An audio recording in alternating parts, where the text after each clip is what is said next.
The day Leonardo got engaged to the woman of his dreams just happened to be the same day Emilia was set to leave for City C to begin her studies. He turned to his fiancée and said, "Emilia's always been rebellious. You, on the other hand, have such a sweet temperament.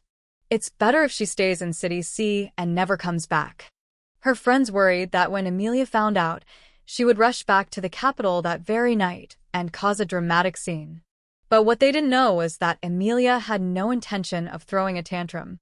She wouldn't be returning ever. Before heading to City C, she had already accepted another man's marriage proposal. And in less than 15 days, she would be a married woman. Right before the wedding, she sent back every gift Leonardo had given her over the last 10 years, including that ring she once treasured like it was priceless. From that moment on, their lives would go in completely different directions. The last time she confessed her feelings to Leonardo had ended in one of the most humiliating moments of her life. The private room was filled with people, but the silence was suffocating. No one said a word for several long, agonizing minutes. Then Julieta, sitting beside him, stood up and tried to ease the tension. "That's enough, Leonardo," she said gently. "You're putting her in a really awkward position." "She's still just a child," she added. Somewhere from the back, someone let out a mocking laugh. "A child? At 21? Please." The laughter spread, turning into a cruel chorus. But Emilia stood her ground, refusing to flee with her pride in tatters. Her vision blurred as she stared at Leonardo. "Do you want me to be even crueler?" he asked coldly, putting out his cigarette and standing up. "Since you were 16, I've made it crystal clear I'm not interested in you." Her voice trembled as she replied, "But back then, when I was dating someone new, you got so upset. That's because you're the adopted daughter of the Ku family," he snapped. "Any mistake you made reflected on them, not just you." Emilia's voice dropped to a whisper. "And what about the kiss on my 18th birthday?" Leonardo's eyes flashed with thinly veiled disdain. "You were drunk out of your mind that night. You made a complete scene. I only kissed you to end the chaos." She laughed, but tears were already streaming down her face. "You dated 4 different women," she said bitterly. "And each time when I made a scene, you dumped them. Are you seriously saying you never liked me? Not even a little?" "That's because I never met someone who actually meant something to me," he replied coldly. Then, without hesitation, he reached for Julieta and pulled her into his arms. "Emilia, listen carefully, because I'm only going to say this one more time. I love Julieta. I'm going to marry her. Your old tricks won't work this time." Julieta blushed shyly, looking at him with adoration. "Leonardo," she whispered. And just like that, he leaned in and kissed her. She rose on her toes, arms wrapping around his neck as they kissed passionately, as if no one else was in the room. But all Emilia could think about was that kiss on her 18th birthday. It had felt just as intense, just as long. It had kept her living in a dream for 4 whole years.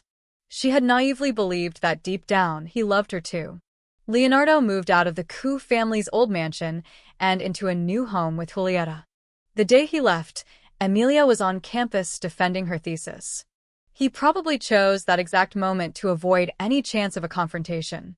But she wasn't the same girl anymore. She didn't go chasing after him. She didn't cry. She felt a flicker of something deep inside, but she quickly pushed it away. That night, she went out to dinner with close friends to celebrate their graduation. Midway through the evening, she headed to the restroom and ran straight into Julieta. "Emilia, Leonardo's here too. Do you want to come say hi?" she asked sweetly. Emilia shook her head. "I have plans with my classmates. I won't be joining." But then, Julieta's eyes welled up with tears. "I come from a humble background, and Mr. and Mrs. Ku already looked down on me. Please, could you not speak badly about me in front of them?" Emilia was stunned. "Miss Song, I've never even mentioned your name to them." Julieta gave a bitter laugh. "I know you're in love with Leonardo. You've loved him for years. I understand that it must be hard for you to accept that he and I are together now. But as women, shouldn't we treat each other with more kindness?" Emilia clenched her fists. Her mother had raised her to be blunt and straightforward. She wasn't the type to play games. Julieta, stop making things up and accusing me of nonsense. But before she could finish, Julieta suddenly dropped to her knees. Please, Emilia, I beg you. Emilia panicked and stepped forward to help her up, but Julieta collapsed to the floor with a dramatic thud. Emilia, what are you doing? Leonardo's furious voice rang out as a powerful shove knocked Emilia backward. She fell hard, her knees slamming against the edge of the wall, sharp pain shooting through her leg. Leonardo, don't misunderstand, Emilia didn't mean to, and you're still defending her? He barked. I've seen these little tricks of hers since she was a kid. He bent down and lifted Julieta into his arms, eyes burning with fury as he glared at Emilia. Apologize. Leonardo, shut up and apologize. Julieta trembled in his arms, crying softly, playing the part of the helpless victim. Blood trickled down Emilia's leg, running from her knee to her ankle in 2 crimson lines. But Leonardo didn't even notice. His eyes looked at her like she was the worst kind of villain. Emilia let out a cold, bitter laugh. She didn't feel like arguing anymore. I'm sorry. Leonardo looked slightly surprised, but his expression quickly turned hard again. That's not enough. Emilia stood tall and bowed deeply. How about now? Julieta glanced up at her, a subtle smile curling at the corners of her lips before she shrank back into her sobs, her voice barely above a whisper. Leonardo, let it go, I can't take it anymore. Instantly, Leonardo's face softened. I told you before, Emilia Julieta isn't like other girls. Hurting her won't drive me away. It'll only make me love her more and hate you even more. And with that, he turned and walked away with Julieta in his arms. Emilia stood there, frozen in place. The pain in her knee was sharp and relentless, but her heart felt strangely light. In that moment, she knew. All those years of obsession, all those feelings she'd held onto so tightly, they were gone. Just like that, they vanished into dust. That night, Julieta posted 3 back-to-back updates on her social media, and it didn't take long for people with bad intentions to screenshot every one of them and send them directly to Emilia. They made sure to highlight Leonardo's comments like they were glowing in neon, and Emilia knew exactly why they wanted to see her broken. In the past, that might have worked. She would have impulsively run to Leonardo, crying and making a scene. He'd get annoyed, pretend to be cold, but eventually he'd soften, and that tiny bit of reaction had always given her false hope. It made her chase him even harder. But not this time. This time, she didn't scream or cry. Instead, she dialed a number she'd saved 7 days ago. Mrs. Zhao, this is Emilia. I've thought it over. About your proposal, I'm ready. When she was 7, Emilia lost both her parents in an accident. Mr. Ku, her father's close friend, took her in and raised her as his own. Mrs. Zhao, on the other hand, had once been her mother's best friend. But she'd eloped in her youth and vanished from everyone's lives. By the time she finally settled in City C years later, Emilia's parents were long gone. Mrs. Zhao wanted Emilia to move to City Can more than that. She wanted to honor an old promise she'd made with Emilia's mother, for Emilia to marry into the Jean family. A week ago, Emilia had politely declined. She hadn't wanted to hurt the old woman's feelings, so she just said she needed time. But tonight, everything changed. All those years of one-sided love, all that clinging to a man who never looked back at suddenly seemed so pathetic. She didn't want to be anyone's joke anymore. Half a year ago, it was actually Leonardo who arranged for her to continue her studies in City C. Back then, she'd cried and begged him not to send her away. But he didn't budge. Now she realized it was a gift. Maybe even fate, giving her a way out.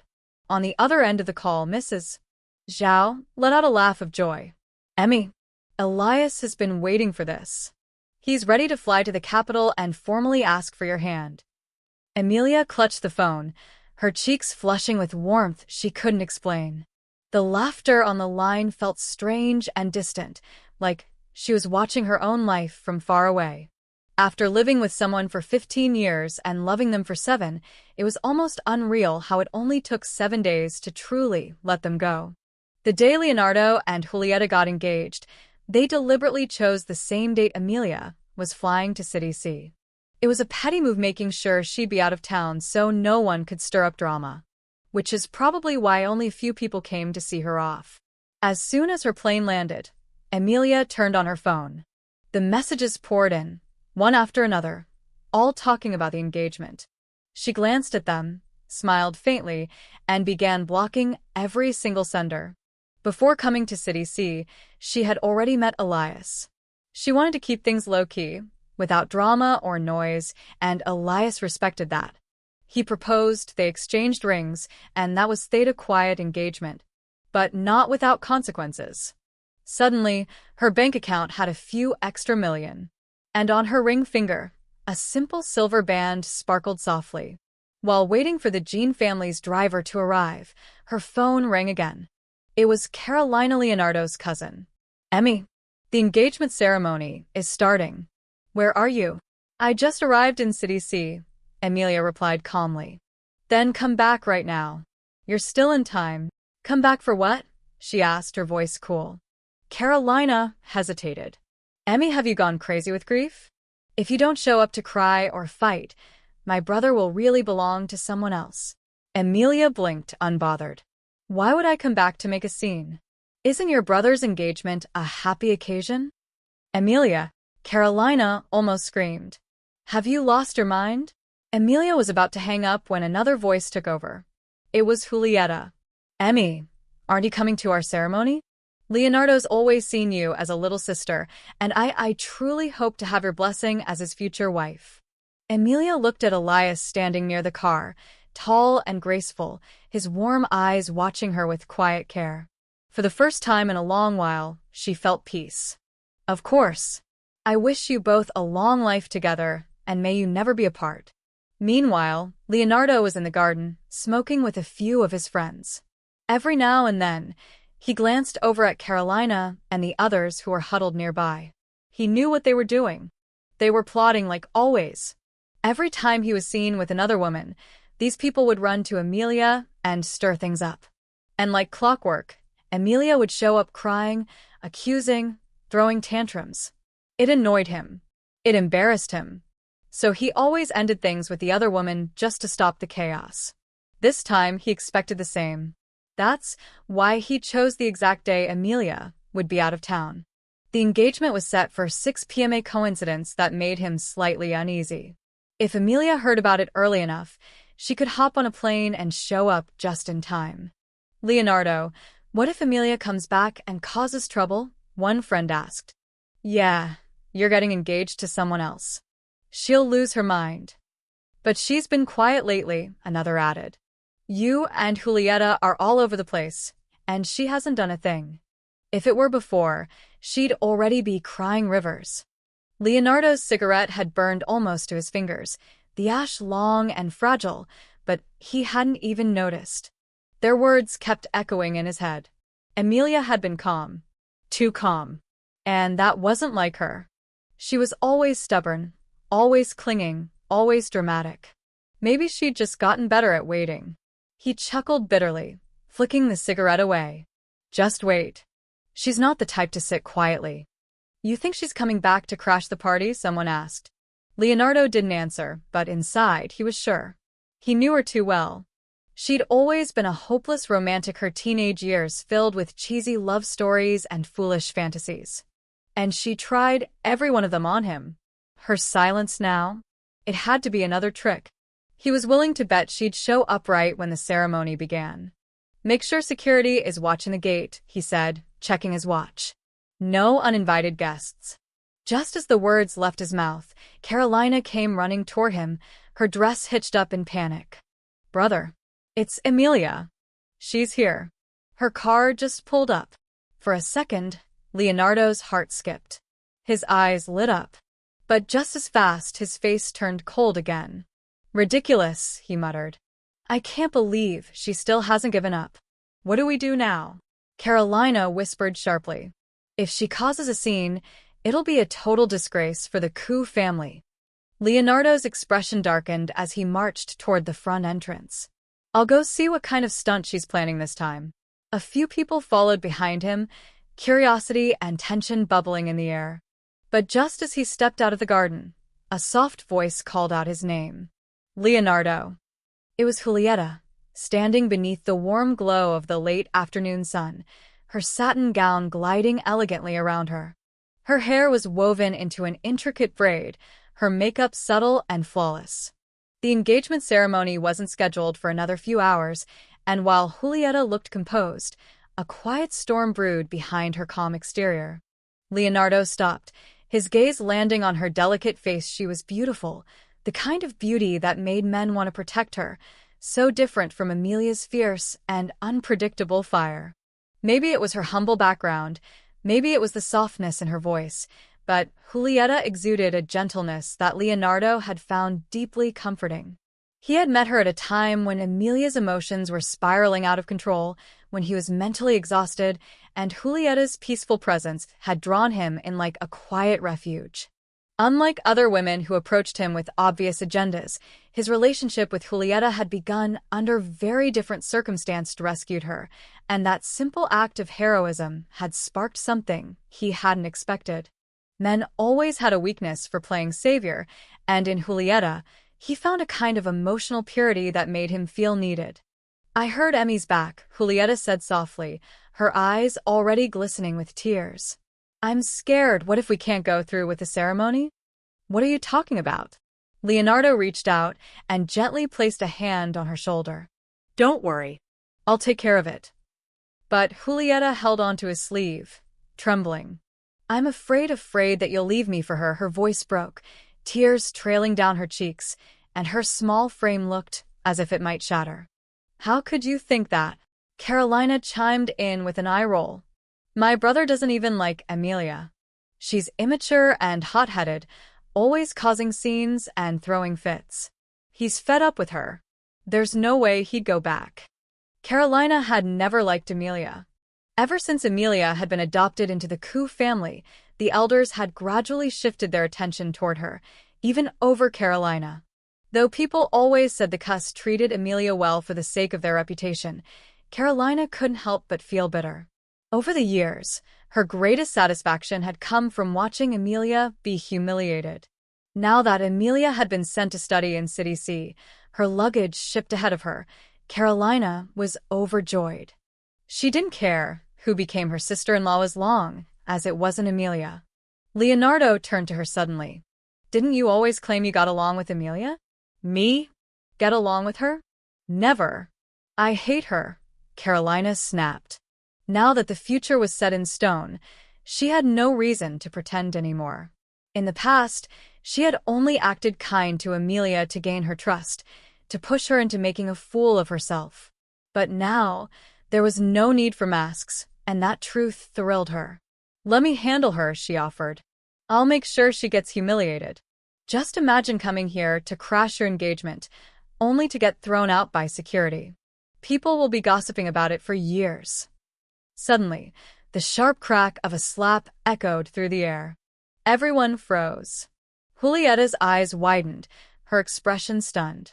Carolina held her cheek in disbelief. Brother, why did you hit me? She cried. Leonardo's voice was cold and firm. Emilia is still legally my sister. And you call her your sister too.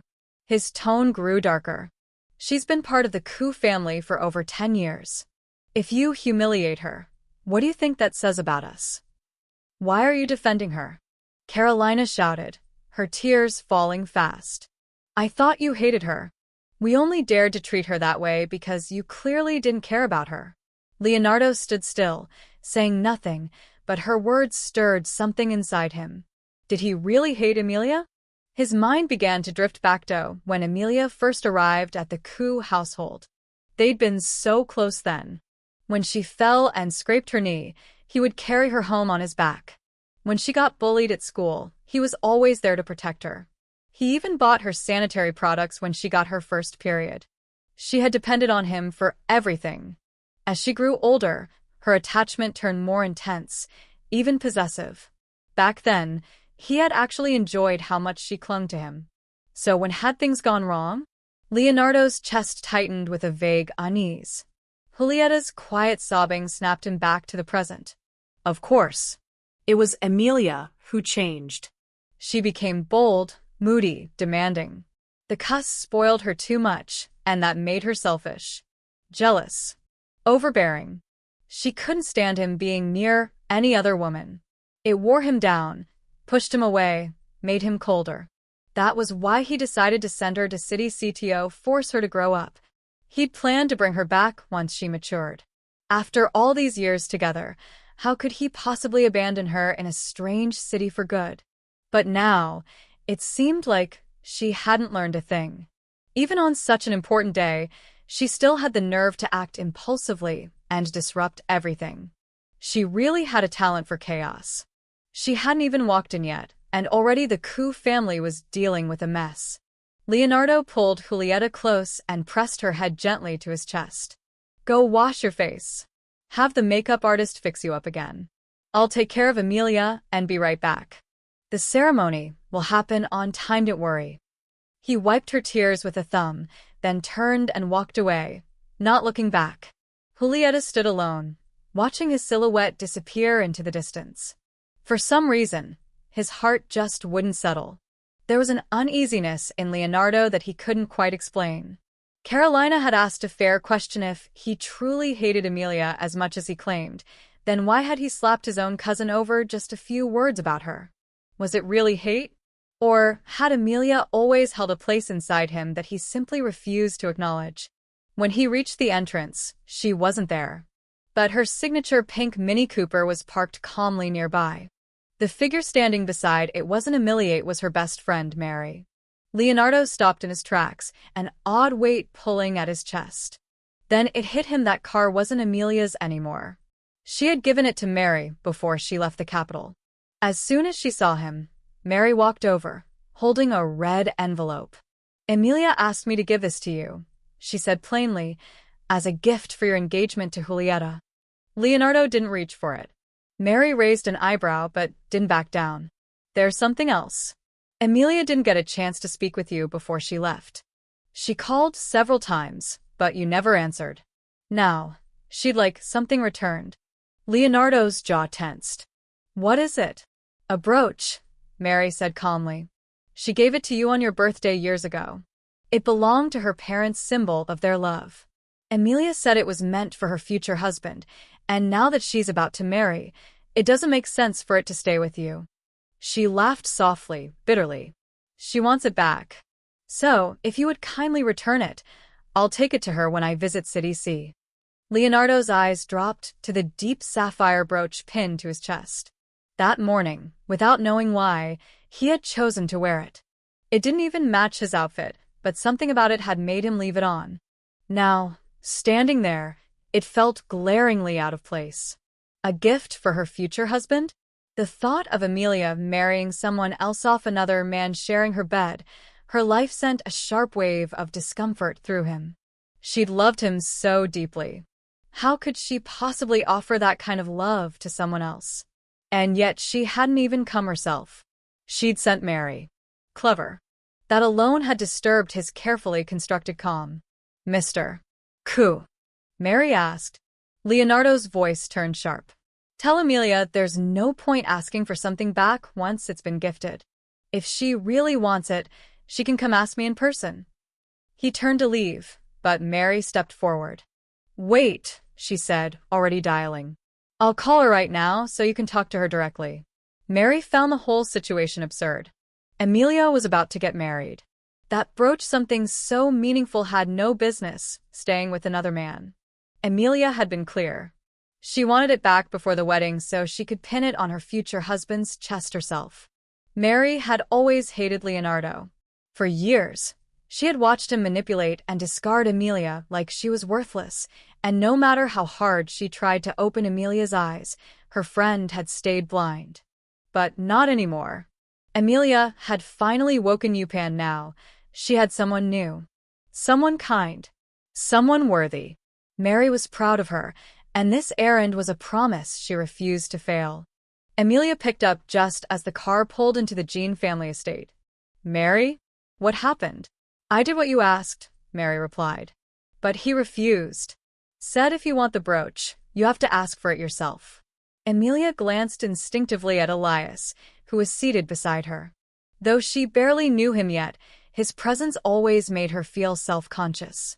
Calm, intelligent, confident, just taken a work call in 3 languages, switching between English, French, and Mandarin with effortless command. Next to him, Emilia felt small, clumsy, almost childlike. She wasn't shy by nature, but around Elias, something in her quieted. Before she could say anything else, a new voice came through the phone. Emilia, Leonardo said. Do you actually want the brooch? Or are you just trying to make trouble?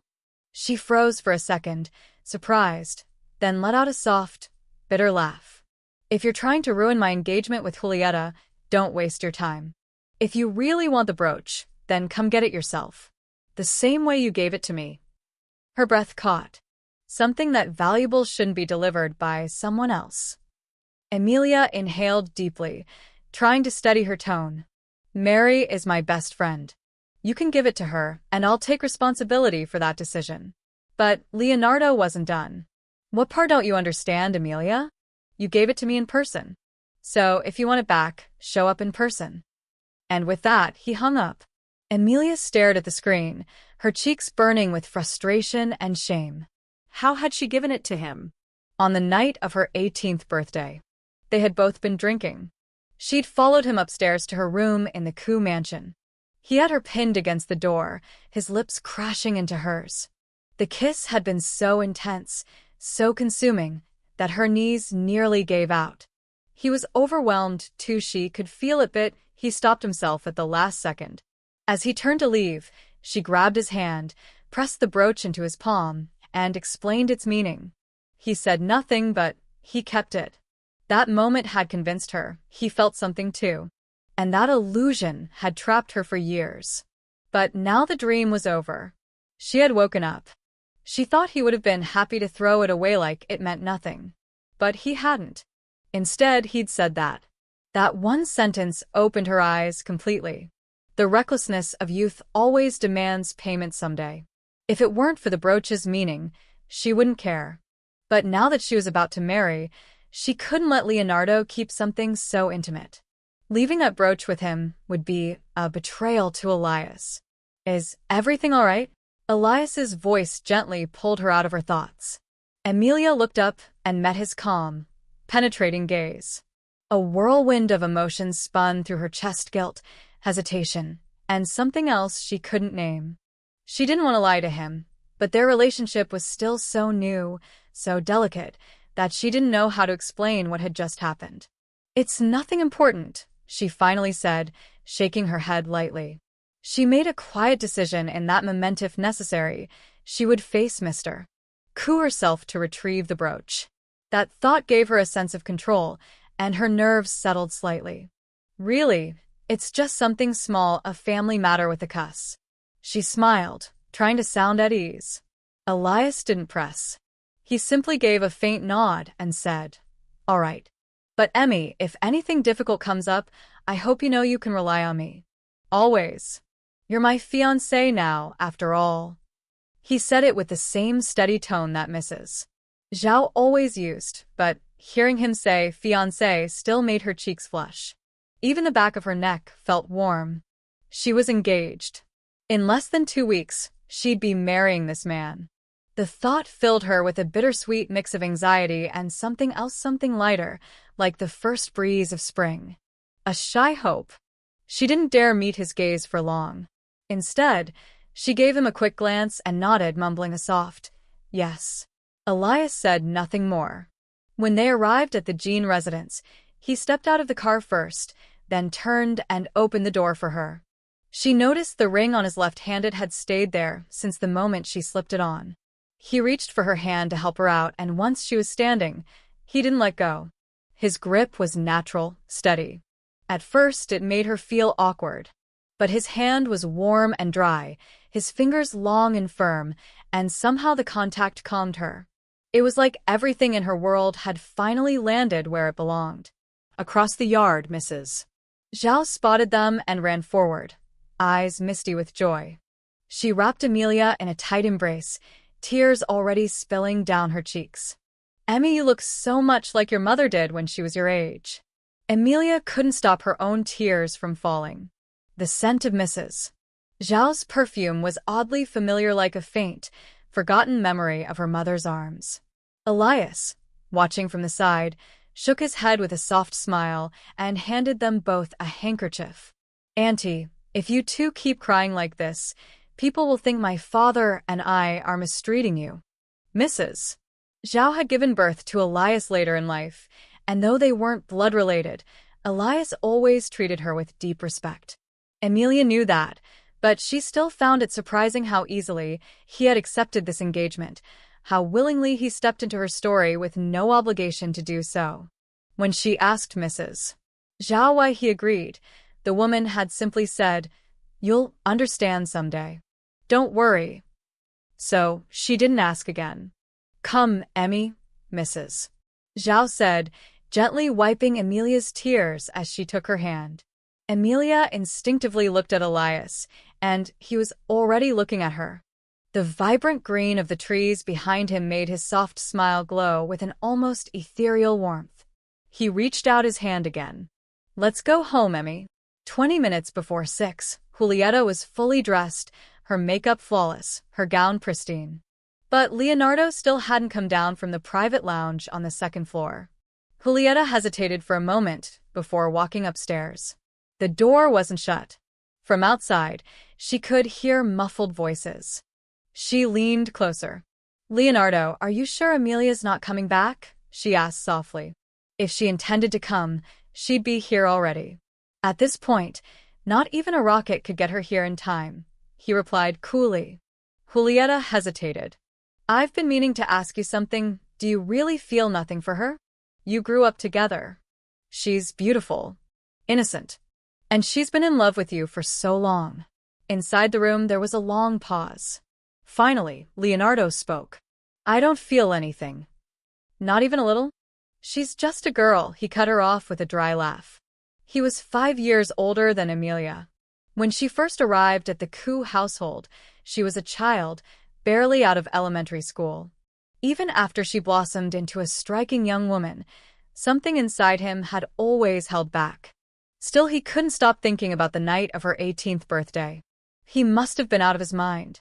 What else could explain why he'd kissed her, why he'd accepted that brooch? "But she's grown into a stunning woman now," Julieta pressed gently. "A few of your friends are interested in her. Remember last year's equestrian tournament?" "Of course." "She was dazzling in that Red Riding outfit," he admitted, his voice softening. "She won first place. I still remember her standing on the podium, grinning like a kid, pulling off her helmet." He remembered every moment. The way she chattered nonstop afterward, probably showing off her trophy and her pony. She even joked about how handsome the presenter was, but her eyes had never left him. He smiled, almost involuntarily. They had always shared a love for riding. Emilia's pony was still in the Ku family stable. Suddenly, Julieta pushed the door open and stepped inside. "Leonardo," she said gently. She was radiant in a white satin gown with a soft pearl shimmer, a replica of the engagement dress Mrs. Ku had worn years ago. Mrs. Ku, who had married into the family after a romantic story of being saved by Mr. Ku, was still remembered fondly by everyone. Leonardo had always been proud of his parents' love story. Maybe that was why, after saving Julieta once, he began to feel something for her. Now, seeing Julieta dressed like his mother, elegant and sweet, his heart softened. He hadn't planned to marry Julieta today, but at the very least, he would give her a perfect engagement. He stood and held out his hand. Julieta smiled, lifting her gown slightly as she walked over. "I was getting worried," she said. "You didn't come down." "I'm fine. We'll go down now," Leonardo replied. "And Emilia?" "She's not a problem anymore." His fingers brushed the sapphire brooch on his chest. "Emilia's reckless. You're gentle. It's better that she stays in City C and doesn't come back." Julieta felt relief flood her chest, though a hint of concern still lingered on her face. "Don't you think that's a little harsh? She's been spoiled all her life. Maybe facing hardship will help her grow up," he said calmly. Julieta said nothing else. Julieta delicately took Leonardo's arm as they descended the staircase. It was exactly 6 o'clock. The ceremony was about to begin. For Julieta, this was the moment everything would change. No more poverty. No more sharing a cramped room with her sisters. Her entire family would rise with her. Leonardo wasn't just a manha, was her only ticket out of the life she was born into, and she wasn't about to let him go. Not ever. Meanwhile, Emilia's wedding to Elias was scheduled in just 15 days. The timeline was tight, but the Jean family had begun preparing for the eldest son's marriage years in advance, treating it as a matter of great legacy. So despite the rush, everything progressed smoothly. Mrs. Zhao had once told Emilia that Elias had suffered a severe illness as a child. After his recovery, his family brought him to the White Dragon Master, who foretold that Elias must marry in the 9th month of his 27th year to ensure a long and prosperous life. The elders of the Jean family believed this wholeheartedly. When Mrs. Zhao first brought up the idea of this union, the Jean family had already consulted Emilia's birth chart and found that their stars were perfectly aligned for a destined marriage. After Emilia accepted the engagement, the Jean family welcomed her warmly. Among the many gifts she received, none moved her more than a pair of heirloom jade bangles passed down from Elias's mother.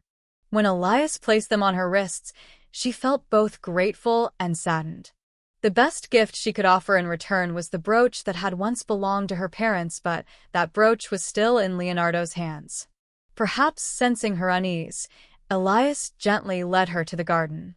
"Are you all right?" he asked softly. The green jade bracelets sparkled on her wrists. Emilia didn't know much about gemstones, but even she could tell they were priceless. And she had never been good at receiving kindness without giving something in return. She always gave more than she got to the people who treated her well. She began mentally sorting through things she could give Elias something meaningful, but none of them felt worthy. When she looked up at him again and saw the calm, kind look in his eyes, guilt surged in her chest, and to her surprise, her vision began to blur. She hadn't cried when she left behind the city she'd lived in for 21 years. She hadn't cried when Leonardo refused to return the brooch. But now, standing beside a man who treated her with respect and gentleness, the tears finally came. Elias looked slightly lost. Though he was the perfect gentleman, it was clear he didn't have much experience comforting a crying woman. He clumsily pulled out a handkerchief and dabbed at her cheeks. Emilia laughed through her tears. "You're ruining my makeup." "You're wearing makeup?" he asked earnestly. "I thought that was just your natural beauty." She laughed again, this time genuinely. "With charm like that, I'm guessing you've had plenty of girlfriends? Does preschool count?" She blinked in surprise. "So, you've never been in a serious relationship?" "Saying never wouldn't be true," he said thoughtfully. "In college, I had a girlfriend, but we realized we weren't a good match and parted ways peacefully." "And since then?" Emilia asked, her voice quieter. Elias paused before answering. "Once. But I wasn't lucky." She didn't feel the same. A strange sense of connection stirred in Emilia's heart. Maybe, she thought, that past disappointment was what led him to agree to this engagement. She felt a twinge of sadness, but it was also oddly comforting to know she wasn't the only one with emotional scars. Later that day, as they left the Jean residence, Elias turned to her and said something she would never forget. "Emilia, I hope you'll come to see me as your future husband, not just by title. I know you're independent and capable, but if you ever need someone, I'd be honored if it were me." Something deep within her stirred. "I will, Elias," she replied. That evening, she gifted him a pair of cufflinks and a tie clip. They weren't expensive, but she had designed them herself during a rare wave of inspiration. It was a pure gift not tainted by memories of Leonardo. She had made them from a place of love for her parents, every line of the design etched with their legacy. As preparations for the wedding ramped up, Everything moved in a blur. Still, the Jean family hadn't publicly announced who the bride would be. Newly enrolled at her university, Emilia preferred to keep things low-key. But there was another reason to her past with Leonardo still wasn't fully resolved. When he decided she should study in City C, he had made it clear that she wasn't welcome to return. That's why the staff packed all her belongings and sent them ahead. Among them were all the gifts Leonardo had given her over 10 years. One was a pink diamond ring from her 18th birthday, a piece she had once cherished. Whenever she felt down, she would look at that ring, and it would lift her spirits. Because rings, unlike other jewelry, always seemed to carry deeper meaning. But now she understood. When someone doesn't truly love you, or when their feelings are nothing more than empty gestures, not even a marriage contract has value, let alone a piece of jewelry. As she sorted through every gift, she was shocked by her own sense of calm.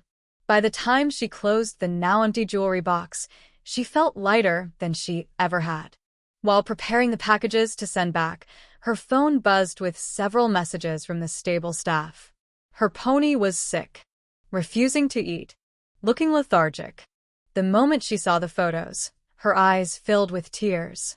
The staff said he probably missed her. She used to visit him every few days. But this time she hadn't. She called immediately. "Miss Emilia," said the voice on the other end. "Mr. Ku is here. Let me hand you the phone." Emilia hesitated. Then she heard his voice, Leonardo's voice, clear and familiar. "Emilia, do you remember what you said when you first chose that pony? Did you forget already?" Of course she hadn't. Every Ku child was allowed one pet, but they had to take full responsibility. No excuses. No abandonment. "But you were the one who sent me to City C 6 months ago," she snapped. Leonardo chuckled coldly. "When have you ever listened to anyone?" Leonardo's voice was sharp, biting. "You've always been selfish and stubborn. Mom and Dad spoiled you so much. One tear from you, and they'd change their minds in a second. If you really cared about that pony, you would have taken him with you." But as he spoke, something in his tone shifted. It was subtle, but it was their hesitation, a pause as if he'd heard his own words and suddenly realized something he hadn't dared admit until now.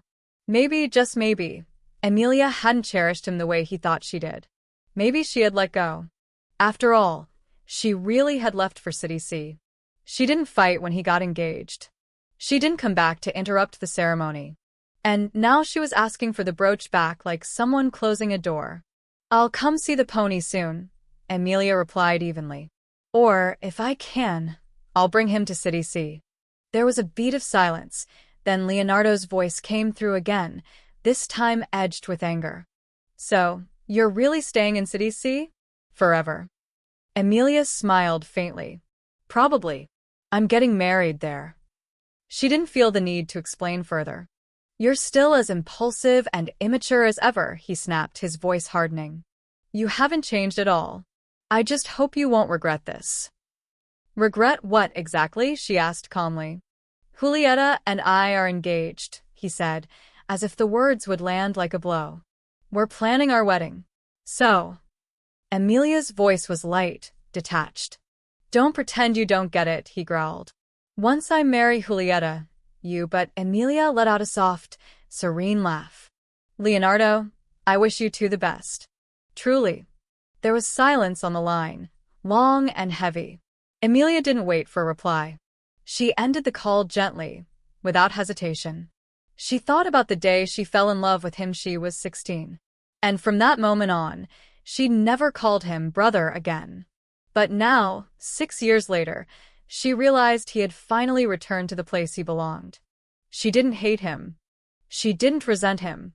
After all the years and all the tears, she genuinely wished him happiness. Later, she called Mr. Ku. After exchanging pleasantries with him and Mrs. Ku, she brought up the brooch delicately. "Uncle Ku, I made a lot of foolish mistakes when I was younger. Looking back, I feel embarrassed. But now Leonardo's engaged, and I think it's best to avoid any unnecessary misunderstandings." Mr. Ku let out a soft sigh. "Emmy, You've always been like a daughter to me. I always hoped you'd become my daughter-in-law. Your aunt has cried several times lately, just talking about you." Emilia felt her chest tighten not because of Leonardo, but because of the genuine love these two elders had shown her all her life. "Please don't worry," she said gently. "Love can't be forced. I just hope you never feel like we wronged you." "No, I don't," she replied. "I've moved on. I'll speak with Leonardo and get the brooch back for you. We're heading to City C soon for a wedding. We'll bring it to you ourselves." Emilia thanked him sincerely before ending the call. Just then, the moving team arrived. One by one, the carefully wrapped gifts were loaded into the truck, gifts from Leonardo spanning a decade. Soon they'd be delivered safely to him. And once Mr. and Mrs. Ku arrived in City C with the sapphire brooch in hand, Emilia's foolish youth would be officially sealed shut, never to be reopened. From then on, their lives would move in different directions. That night, Leonardo drank too much at a dinner with friends. As he stumbled out of the bathroom, he heard Mary's voice echoing from the hallway. "Ah, "Babe, I'm leaving for City C tomorrow. You promised I'd be your only bridesmaid." "Wait, what? You picked 7 groomsmen just for me?" "Oh my God, Emmy, I love you, babe." Her laughter and excitement bounced off the walls, but one name clung to Leonardo's ears: Emmy. For a moment, he thought he was hallucinating. He must have been drunk, because how else could he have heard something so ridiculous? He was drunk. That had to be it. Why else would his mind be playing tricks on him? But still, he found himself swaying toward the sound, unsteady on his feet. "Mary," he called out. She jumped, startled to see him. "Leonardo? What are you doing here?" "Who were you talking to?" he asked, eyes bloodshot, voice thick. "I heard you say you were going to City C for a wedding. And I heard you say Emilia's name." His usual charm was gone, replaced by something darker. He smiled, but it was sharp and joyless. "Don't tell me you're going to Emilia's wedding." At first, Mary looked nervous. Then she smirked. For years, she had watched Emilia suffer in silence. But now, justice was finally on her side. For once, Leonardo Cuth's arrogant air looked lost and shaken. Mary had promised Emilia she wouldn't say anything, and she wouldn't break that promise. "You heard wrong, Leonardo," she said calmly. "Yes, I'm going to a wedding in City C, and I will meet up with Emilia. But it's for an old classmate, not her wedding." Leonardo's eyes narrowed. "I don't recall Emilia having any close friends in City C." Mary tilted her head, her tone icy. "That's because you never cared enough to know. Did you ever try to understand her? To really see her?" no. You didn't. You never deserved her love, Leonardo. Not then. Not now." With that, she turned and walked away. Leonardo stood frozen, heart pounding painfully. He didn't understand why, but panic clawed at his chest. He needed to see her just one more time. But the next morning, before he could make any move, a large delivery arrived from City C. Elias had arranged for the Jean family's private courier to ship it express. At that very moment, while Emilia was rehearsing her wedding ceremony, completely unaware, Leonardo was standing in his study, staring at the sealed boxes with trembling hands. At first, the contents looked unfamiliar. But as he opened each package, a tidal wave of memories hit him like a punch to the gut. The first Hermes purse he ever gave her. The first strand of pearls. The keys to her first car. A small velvet box filled with gemstones in every color. And at the very bottom, the pink diamond ring. He picked up the tiny case, hands shaking, vision blurring. "Leonardo, when are you going to marry your little fiancée?" his friends used to tease. Back then, he was young and full of himself, surrounded by women who wanted him for his name, his money, his power, but none of them ever reached his heart. Except Emilia. At 18, she was radiant like a sun-warmed peach, delicate and full of promise. Whenever she stood beside him, people stared with envy. And he liked it. He liked knowing that such a beautiful girl only had eyes for him. He had planned to marry her. Even before he could admit it to himself, Leonardo had known Emilia was the woman he had once imagined spending his life with. That was why he gave her that ring. But somewhere along the way, he grew tired of her. Somewhere, Julieta took center stage in his world. Was it because his feelings for Emilia truly faded? Or was it because he always assumed she'd never leave him? He clenched the pink diamond ring tightly, and for the first time in years, tears rolled freely down his face. While he drowned in regret, Emilia was busy finalizing the last details of her wedding. She had no idea how Leonardo reacted upon seeing all the gifts she returned, especially the ring she once adored. Nor did she know that during her rehearsal, Elias leaned forward and gave her their first kiss. And least of all, she couldn't have imagined that same pink diamond would later drive Leonardo into a furious rage, leading him to slap Julieta across the face. Ironic, isn't it? The same Julieta who once dropped to her knees and humiliated Emilia had now been publicly shamed by the man she tried so hard to keep. But by then, neither Leonardo nor Julieta mattered anymore. They were simply background noise in a life Emilia had already left behind. When Mr. Ku finally handed her the sapphire brooch, Emilia took a deep breath and shared the news of her wedding with him and Mrs. Ku. Their reaction was a mix of stunned silence and bittersweet smiles. They had traveled to City C to attend the prestigious wedding of the Jean family's eldest son, the mysterious groom whose bride's identity had been kept secret from even the most persistent reporters. They never imagined that bride would be Emilia. They were happy for her, of course. But Mrs. Ku, holding Emilia's hands tightly, couldn't stop her tears. "Emmy, I didn't want to cry on your big day, but I can't help it," she whispered. "It's my fault. I didn't raise my son well. He made one mistake after another." Emilia didn't say anything. She simply melted into the older woman's embrace. Her eyes were filled with tears, not because of Leonardo, but because of the warmth she'd once received from this family, the home where she spent years after losing her parents.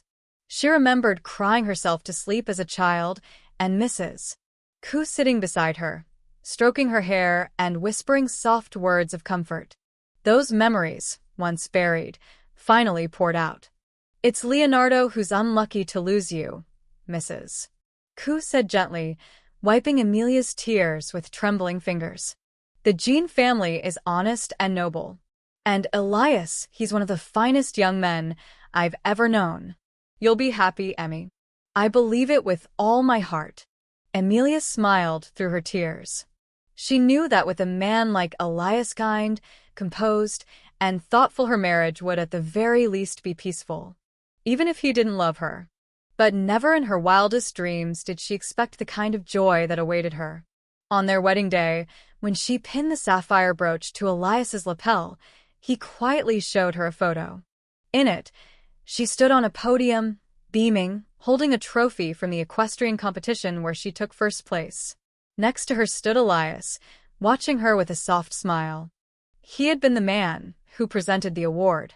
But back then, her heart had been so full of Leonardo, she barely noticed Elias at all. "Who would have thought fate would bring us here?" she murmured, laughing and crying at once.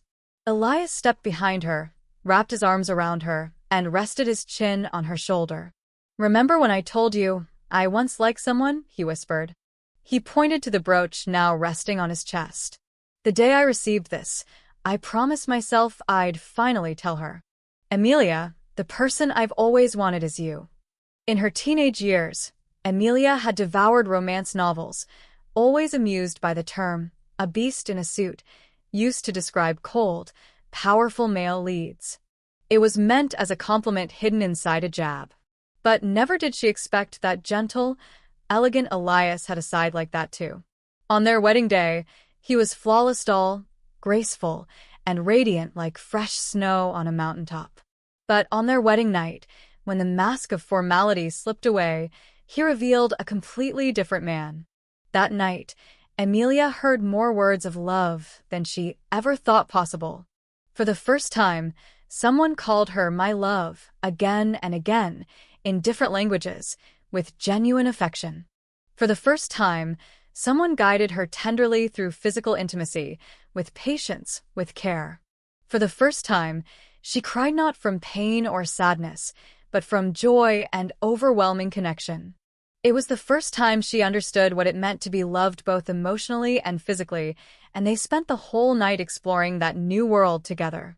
The next morning, Emilia didn't wake up until noon.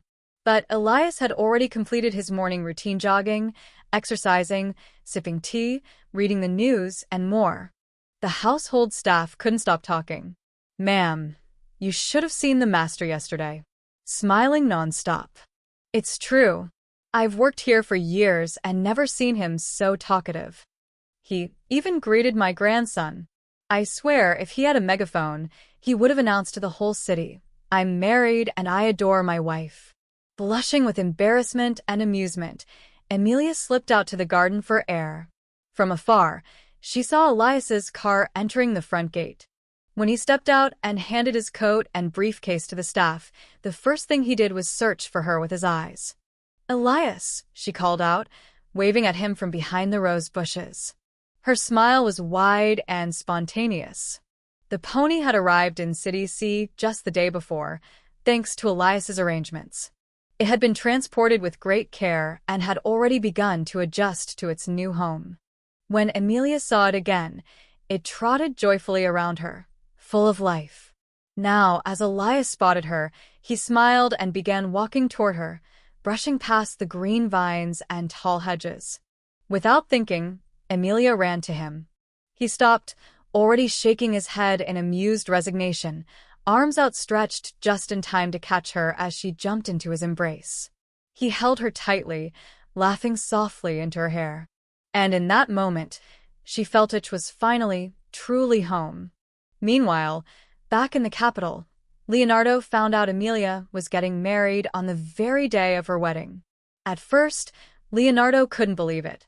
Even in his disbelief, he clung to a ridiculous hope that the wedding was all a staged performance, just another one of Emilia's dramatic games, like when she had gotten engaged to someone just to make a point. He thought maybe this too had no real meaning. But then, one by one, his friends started sending him photos. He saw Emilia, radiant in a white wedding dress, standing beside her husband. He saw her adoptive parents seated proudly in the guest of honor section. He saw Mary, the maid of honor, sobbing so hard her makeup was ruined. He saw the groom, handsome, refined, kissing Emilia as she cried tears of joy. And at that moment, something inside Leonardo shattered. A loud crash echoed through his chest, as if his entire world had collapsed. He couldn't hear anything his friends were saying. Only one sentence repeated in his head. Emilia got married. Emilia is someone else's wife. But how? Hadn't she loved him since they were children? Hadn't her greatest dream always been to marry him? On her 18th birthday, she had personally given him that sapphire brooch, an unspoken promise between them. And if he had never truly cared for her, how had he managed to endure her presence all those years? But the truth was, he had never simply endured her. In fact, he'd used her in the most selfish way possible. Back in those youthful days, being the charming, wealthy heir he was, there were always beautiful girls chasing after him. He enjoyed the attention and jealousy, the competition, the drama. But none of it had ever meant anything to him. It was all a game. Emilia used to think his breakups were because of her tantrums. But she didn't know he never actually dated those girls. He flirted, entertained the idea, and dropped them when it got boring. And to avoid looking like the villain, he always relied on Emilia. Sweet, devoted Emilia. He'd let people egg her on, knowing full well she was young, impulsive, and full of fire. When someone like Carolina stirred the pot, Emilia exploded like a little volcano, and he, ever the gentleman, had no choice but to break things off with those girls. In truth, it gave him a twisted satisfaction to see her jealous, heartbroken, and desperate. But she was also so easy to win back. A kind word, a small gift, a few hours of his time, and she'd beam with happiness again. He thought this time would be no different. He thought, no matter how big his mistake, he could always coax her back. After all, she had no one else. Her parents were gone, and the Ku family had raised her. Where else could she go? Who else could she love? Marriage? Her adoptive parents would never allow it. Everyone had always assumed the two of them would marry eventually, even after that impulsive engagement with Julieta. But now, Emilia was truly married. She had a husband, a man she shared her life and her bed with. And Leonardo no longer had any right to stand beside her. On the day Emilia and Elias returned home for the traditional family visit, Leonardo had just stormed out after a brutal argument with Julieta. He had made up his mind to end things with her for good. Then a friend sent him a video security footage from the hotel hallway, and suddenly, everything clicked. His entire relationship with Julieta had been a carefully orchestrated trap. She wasn't a delicate flower, she was poison in disguise. The romantic rescue, the way she mimicked the love story of his parents, it had all been fake, calculated, manipulative. And he, the fool, had played right into her hands. He couldn't bear to recall the details of that day, couldn't imagine how much Emilia had suffered because of him. If he could go back, he would strangle that version of himself with his own hands. 15 years. They'd spent 15 years together. How had he not trusted her when it mattered most? That moment had cost him everything. Since then, Emilia had no longer been his. When Elias entered the Ku home, holding Emilia's hand with quiet confidence, Leonardo's eyes landed on the brooch pinned to the groom's chest. It felt like 1,000 needles piercing through his heart. The pain was steady and ruthless. But he didn't show it. He stayed silent, standing behind his parents. He watched from a distance as Emilia laughed, as she smiled, as she radiated the kind of happiness he once took for granted. That day, he didn't speak a word. He couldn't even look her in the eye. His hands clenched so tightly on his knees they nearly broke skin, but he didn't feel a thing. He was amazed at himself. How could he maintain that calm smile all the way to the end? It was only when Emilia was about to leave that she finally addressed him. "Brother," she said softly, the way she had back when she first came to live with them. And in that single word he understood. She no longer loved him. All she felt now was familial warmth, nothing more. Her final words to him were, "I hope you'll be as happy one day as I am now." He nodded, outwardly calm, inwardly shattered, because he knew he never would be. Not truly. And that was something he would never admit. After the breakup with Julieta, the Ku family fell into an embarrassing scandal. Julieta was pregnant. Despite their objections, his parents were pressured to bend once again.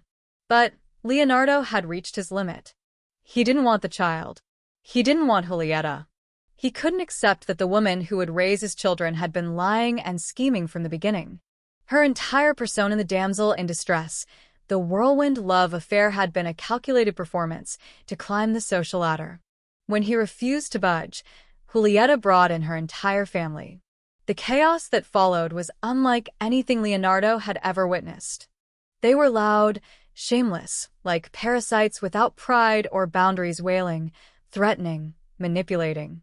The Ku family, with their scholarly background and dignified reputation, was mortified.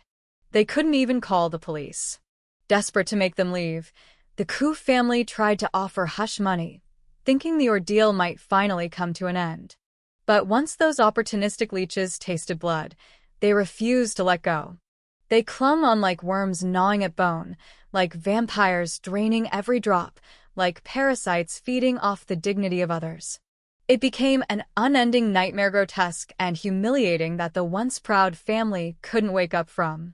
Leonardo, utterly drained by Julieta's stalking and the swarm of her disgraceful relatives, watched as her belly grew larger day by day.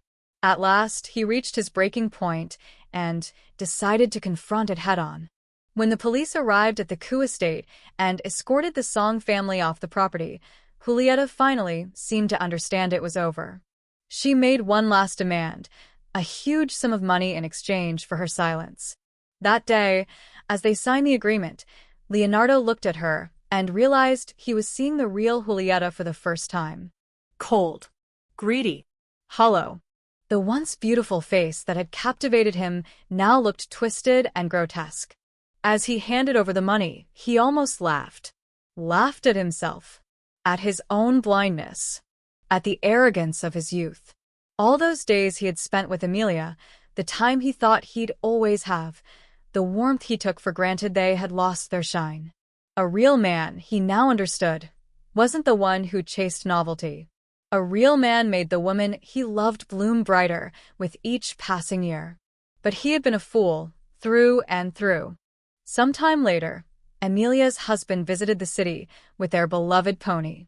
When Leonardo arrived at the stables hoping to catch a glimpse, it was already gone. All that remained was his own horse, standing alone and forgotten. Without a word, he mounted it and rode. Hard. Fast. Reckless. As if the wind might erase his regrets. Over and over, he galloped across the fields until, finally, he closed his eyes and let go of the reins. The horse bucked. He fell. His legs snapped in two, but he didn't die. Lying in the hospital, pain shooting through his body, he saw his parents weeping at his bedside. For the first time in years, he felt something clear inside him. He no longer wanted to live like this. Despite the agony, he took their hands and whispered words of comfort. That night, Leonardo truly grew up. Around the same time, Julieta was arrested and sentenced to prison for blackmail and extortion. Her father and brother were also imprisoned, their dark schemes laid bare in court. The rest of the Song family, after pocketing a portion of the hush money, slithered back to their hometown like a receding tide, unsatisfied, but too cowardly to stay. They left Julieta and her immediate family behind to face the ruin they had brought upon themselves. Her mother, devastated by the downfall, turned on her daughter with contempt and bitterness, unable to comprehend how things had spiraled so far. All the memories of the capital, the scandals, the heartbreak, the shouting matches faded like ink bleeding on an old scroll. In that forgotten corner of the past, Leonardo closed the chapter on his old life. Meanwhile, Emilia's new life had just begun. It was a clean canvas, bright, unspoiled, full of possibility. With Elias by her side, her days unfolded like a painting filled with soft brushstrokes of joy, purpose, and peace. She never looked back,